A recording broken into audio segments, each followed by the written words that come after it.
From Storm Tracker 6, this is Weather First, sponsored by Auto Owners Insurance. Simple human sense.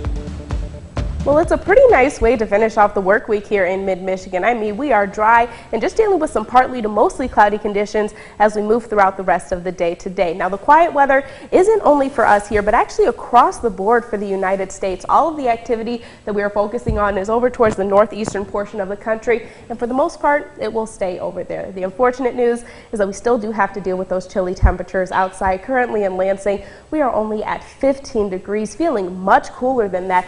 It's feeling like 3 degrees when we factor in those winds out of the north, even at just 10 miles per hour. We're looking at some mostly cloudy conditions over in Grand Ledge. 14 degrees for your current temperature here.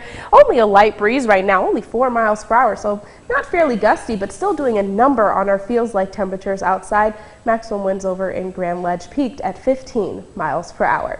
In Hillsdale right now, mostly cloudy conditions yet again, 16 degrees for your current temperature. Good news is there's no sustained winds as of right now, so not a big difference with our feels like temperature, but once those winds do begin to pick up even just a little bit, then it feels like temperatures are going to drop fairly fast. Over in Jackson right now, cloud cover a little bit lighter than what we were seeing in Hillsdale. Same temperature here of 16 degrees. Winds fairly gusty at 10 miles per hour, so it's feeling like 4 degrees outside this Friday afternoon.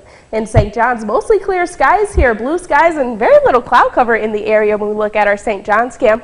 13 degrees for your current temperature, and maximum winds thus far only gusting up to nearly 20 miles per hour. Now, when we take a look at PRECISIONCAST again for the next couple of days, for us here in mid-Michigan, it's going to remain fairly quiet as we move throughout the rest of the day today. We're just going to be dodging in and out of partly to mostly cloudy conditions. Same goes as we head throughout the overnight hours tonight and into Saturday as this nor'easter continues to ride over the eastern portion of the country, dumping more than 2 feet of snow in some locations. Now, for us here, we do still have a chance of snow. It comes in the overnight hours on Saturday into Sunday. Again, it's only going to be trace amounts. Most of it should move out by the time we get into the day part on Sunday. And once we get past that, we just have a chance for a couple of flurries to look for in the area.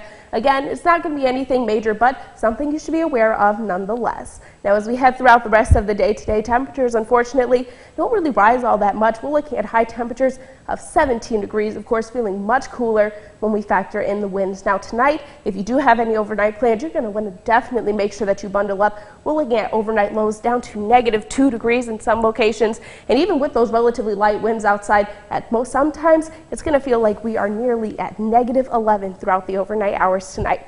Now, when we take a look at your 6-day forecast, quiet weather is still going to remain for us, but our temperatures, good news, is going to gradually warm as we head throughout the weekend and into the beginning portion of next week. We are near 40 degrees for the start of February. The downside, it does come with a chance of rain, and after that warm up, well, we do have a high likelihood to see some snow in the area as temperatures drop right back down to that 30-degree mark. Now, we can't talk about snowfall totals for that Wednesday system for a couple of days now, but still something that you should be aware of nonetheless. Yeah, it might be a little dicey next week. Yeah, a little dicey, but the good news is the weekend still looks good. Monday looks fine. So we do still have a while before we get that system moving in. All right, Kendall, good to hear.